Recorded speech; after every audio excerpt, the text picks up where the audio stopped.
Did I just turn it off? Shit. I have to redo this. Sorry about that. Fuck. Okay. So I already tried talking about it. Ah, damn it. Okay, so basically,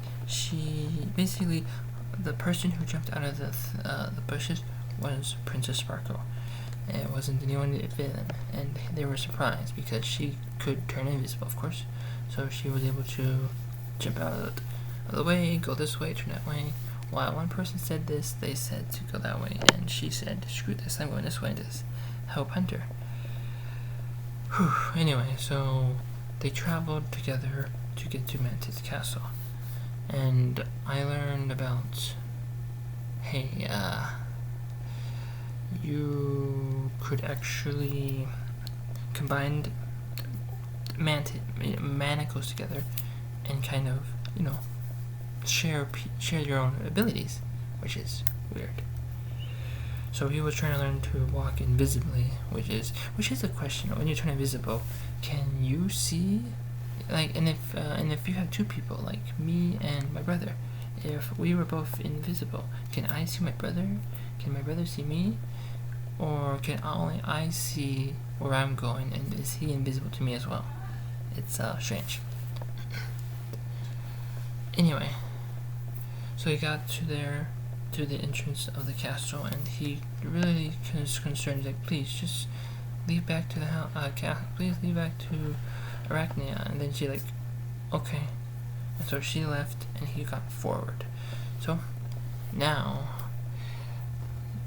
partially invisible, the spider and his rider going right into the thing, and looking for the 8th thingamajig, the 8th shard. He got into and it was practically empty, because actually they were going out to fight. The Infected were going out to fight against the Spider Riders, which were, over there on the far area to fight. So there were still some people there, but they were dodging and hiding and moving around to find the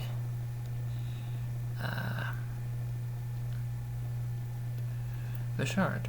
And they actually were able to find Akune. They were so hidden, but they ran into Akune, I believe. But after dodging and weaving and spinning and other stuff, they were able to find this thing. They grabbed the shard, but unfortunately there was something called an alarm system. That sound effect went off, boop boop boop, and then they're like, uh-oh, time to punch out. So they punched out, and Akune was actually talking about her toys, her metal spiders. They're actually made out of machined. Well, anyway, they were being chased by all these, the rest of the infecteds that were in the castle, and they got out through a maze, and they had to go through a maze, and with the alarm, of course, they managed to learn something, and they were running, and boom, ran into Mantid. But while they were running through the maze trying to get out of there, they were being attacked, and near the mountains, let's just say, they got hit one too many times, and Shadow fell on his back, not moving. And then Mantid just stayed right in front, poof, popped there, like, there you are. And then Mantid said, why don't you join me? You have some powers. Join me. And then he actually said, as Hunter said, I'd rather eat lava. And I go, ew, that's gross. And then they began to fight. Mantid versus Hunter. And then on the other side of the thing, yes, what's her name was leading, Akune was leading the bad guys, and they were saying, fight, pew, pew, fight me, and they were learning, hey, there's some metal machines. And while they were fighting, Hunter was being attacked and hurt by Mantid, and he was crying for help, hoping that Lumen or Igneous or anybody would actually hear him. Someone did hear him. It was actually Princess Sparkle. Princess didn't get that far purposely. She didn't really want to go. She knew that they needed some sort of help. So I guess she was just walking very slowly. And then of course, Hatarla always in the book, Hatarla's kind of like always the opposite of Princess Sparkle. She's more logical. She's like, we need to do this, we have to go here. And then Princess goes, I'm the princess. No one orders me around. I go, yeah, no one orders you around until someone gets hurt. What happens then? But I was the only one who could hear his cry. So they were just like, oh, we gotta run back. So they ran back. Run. So they ran back. And they ran into Shadow's corpse. You know, he's upside down. He's like, ugh. And then she got upset. She's like, no, this is not right. This can't be. But then she heard some strange noises. And so we're back to fighting with Hunter and Mantid. And they're like, why are you human beings doing this? You're so weak. You're just stupid, basically. And he's like, blah blah blah, talk, fight, tried to defend himself, and then all of a sudden, boom! Giant explosion! A giant spider, a giant black spider came out and landed right there. It was actually Shadow. Shadow appeared out of nowhere. He was supposed to be dead. And then you're like, what the heck? And then we found out that Sparkle was still around, so they both actually fought together against Mantid. Mantid's powerful. Mantid has those giant scissor, like praying mantis. He was able to block Hunter's normal attacks. And then he's like, no, this is not right.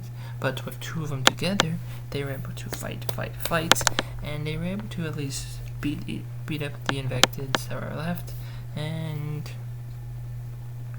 at least defend themselves and trap Mantid for a bit. With 2 against 1, they were able to kind of drop him a bit, and then they said, okay, let's leave. So they got the shard. They were able to injure and kind of push Mantid back. The question is, where do we go? Well, they can go A, back to Arachnia and get the shard away, or B, go to the fight with the rest of Spider Riders to warn them about Akune. And they're like, and then Princess Sparkle said, I need to help my brother, let's go that way, please. And so they decided to charge right through. They're going off. Now, at the fight, here comes Akune. She's up on the mountain, looking in on this plan that they had, because you see, infected brains are not that intelligent. So they're like, we're going this way, we're gonna do a pinch maneuver. And then she's like, not on my watch. So she's diving down with her metal spiders. And they got close enough. Shadow and Hunter got close enough that they were finally able to use their telepathy to actually talk to each other. And then they were like, just metal spiders, machines. And then battle. They're wondering, what is this? And then he had to explain the surface. Hey, these are machines. They're actually basically metal things that run, and they're actually being controlled by infected, like riders themselves. So they're on top, but they're the ones who are controlling the machines, and your normal attacks don't do squats. So they have to think differently, which is basically A, cause them to trip, knock them over, or B, attack the controller of the machines, because if you stop them, the machines halt. So they used those two plans to trip them and to, destroy the mechanisms, and then the machines finally shut down. Some of them spider riders got injured and hurt, and after all the machines are destroyed, boom, they realized that Akune was there. Akune was part of this, and they were very upset. They're like, what the hell is she doing here? But the infected surrendered and ran off. They retreated. They got back home. They got the shard, and the Oracle finally woke up. And she was very proud of Hunter for doing all this stuff. And the king was very, was distraught and was a little pissy that, Atarla and Princess Sparkle left and hid and disappeared and flew away. But without her, Hunter would have been dead too. So that's something. So he thought, maybe my little daughter might be ready sooner than later to being a real spider rider. Anyway, now the moment we're talking about with the girl who was at the end. Petra. Was Petra petrified and woken up? Just kidding. She actually woke up along with our friends Christo and Geode and all the rest of the team, the Lost League. And like, hey, are they in the back? And she woke up and like, oh, good. She found out that Akune was back. She's like, ah, damn it. But they still have some infecteds to fight against. And she's like, that's good. I'm hungry. So they got all 8 shards. The Oracle finally woke up, has her power full. Akune is attached with the bad guys. All the main heroes are alive and well, I guess. The question though is, what's gonna happen at the end of the series? Because this is the end of book 2. But book 3, that one is Reign of the Soul Eater. It has Igneous, it has Akune, I want to say Akune. It has Hunter, and it also has her. Can I open image? I mean, that doesn't look like what's her name. That doesn't even look like any of them.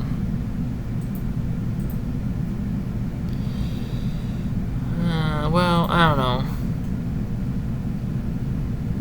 But that, I guess I don't think that's Akune, nor is it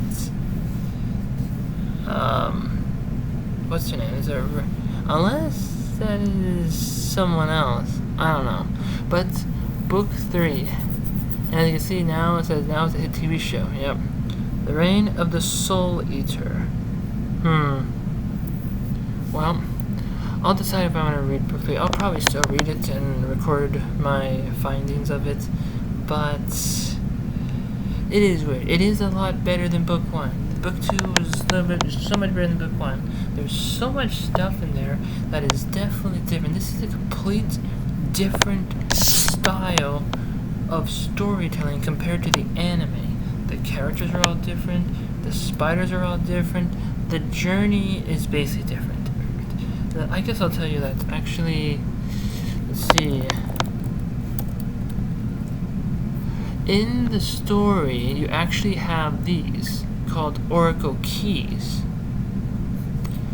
But if I remember correctly, there's only 4 of them.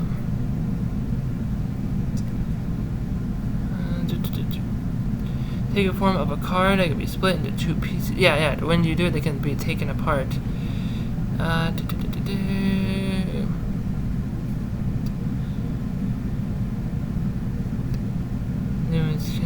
Yeah, there's actually 4. There's the locations. Currently, 4 of the locations of the keys are known in the English version. Yeah, there's only 4 oracle keys. There are 8 shards in the book. These are the fraction of the oracle's power. They weren't used to, increase the power of oracle and wake her up. They were used to increase the power of the rider and the spider. It says so. There are 4 legend keys, and if the rider uses it, it upgrades their armor and powers. And woof. But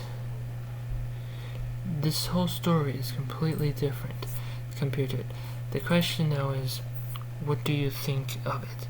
I still like the anime, if I was to compare them to the books, because I read the books first. But we have book 3, and it probably still won't change any effect, but book 2 is pretty cool. I would enjoy it. Book 1 was kind of short and dumb. But it says here, let's see, first published, written by this person, and Stephen D. Sullivan. And it says books 2 and 3. So I'm assuming Stephen Sullivan helped with book 2 and 3. The stories became basis from the show of the Cookie Jar Show. Yep. And in Japan it was called B Train of Japan. So if you want to read the books or watch the shows, it would be completely different. It's just warning.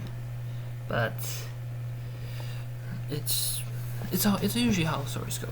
But usually sometimes it goes according to the stories. But these are old stories that were made in 2000, and back then you never really had something called based on the story, and they follow along through it. They just say, yeah, I just make whatever the fuck I want. But that's the end of the series. That's the end of book 2. Book 3 might be coming up soon, but I want to know if I should be writing my book or editing some of my book first before I continue on this. But that's all I have for the book 2 right now. Book 3 will be coming out, talking about whenever it'll be coming out, whenever I'll be doing it. Well, cheers.